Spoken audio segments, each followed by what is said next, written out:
Karibu mtazamaji wa PMTV. Hii hapa ni PMTV update za michezo na Juma Idi Bangla kwa hisani kubwa ya PMBet.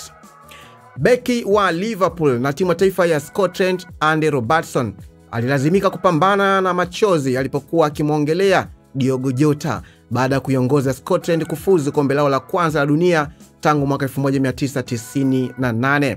Bao la ajabu la Kieran Tierney dakika ya 93 na juhudi za Kenny McLean zilihakikisha kwamba kikosi hicho cha kocha Steve Clarke kikiandika jina lao katika vitabu vya historia, huku Wascot hao wakijikatia rasmi nafasi yao katika michuano hiyo mikubwa ambayo itafanyika kule nchi ya Amerika. Baada ya mechi hiyo, Robertson ambaye ni nahodha wa Scotland alifichua kile ambacho waliongea na marehemu Diogo Jota ambaye alikuwa akicheza naye katika klabu ya Liverpool juu ya mipango ya kombe la dunia. Nikinukuu, ninajua kwamba umri nilionao sasa, hii inaweza kuwa ni nafasi yangu ya mwisho katika kombe la dunia. Sikuweza kumsahau mwenzangu Diogo Jota kichwani mwangu hii leo. Tulizungumza mengi sana pamoja kuhusu kombe la dunia. Alikosa kucheza fainali ambazo zilifanyika kule Qatar kutokana na majeraha, na mimi pia nilikosa fainali hizo kwa sababu Uskochi haikufuzu.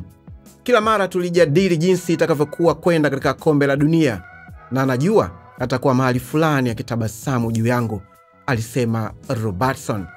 Jota aliaga dunia pamoja na kaka yake Andre Silva kufuatia ajali ya gari mwezi Julai mwaka huu kule nchini Hispania.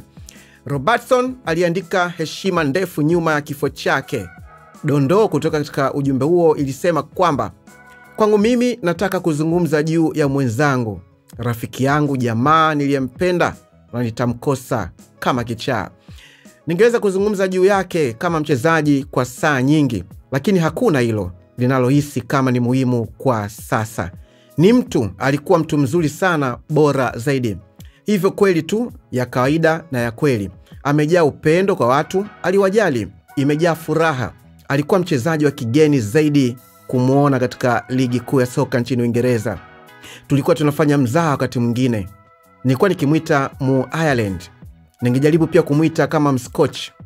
Bila shaka nilimuita hata Diogo Mark Jota, alisema Robertson juu ya Diogo Jota ambaye alifariki dunia kwa ajali ya gari akiwa ni mchezaji mwenza wa zamani katika klabu ya Liverpool. Robertson pamoja na Jota walikuwa marafiki sana ama mabesti sana ndani ya klabu hiyo, lakini kifo kimewatenganisha Robertson na Diogo Jota.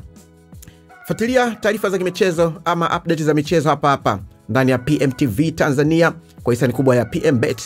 Cheza hivi sasa uweze kushindania magari pamoja na fedha, michezo ya kasino, lakini pia unaweza ukapanga mikeka yako, unaweza kushinda Toyota IST, lakini pia kupitia michezo ya kasino ya mtandaoni unaweza kushinda Toyota Harrier. Jisajili hivi sasa pmbet.co.tz. Mimi naitwa Juma Idi Bangla. Bye bye. Aviator, rusha ndege, ushinde. Wapi utatua? Uamuzi ni wako. Aviator inapatikana kupitia pmbet.co.tz.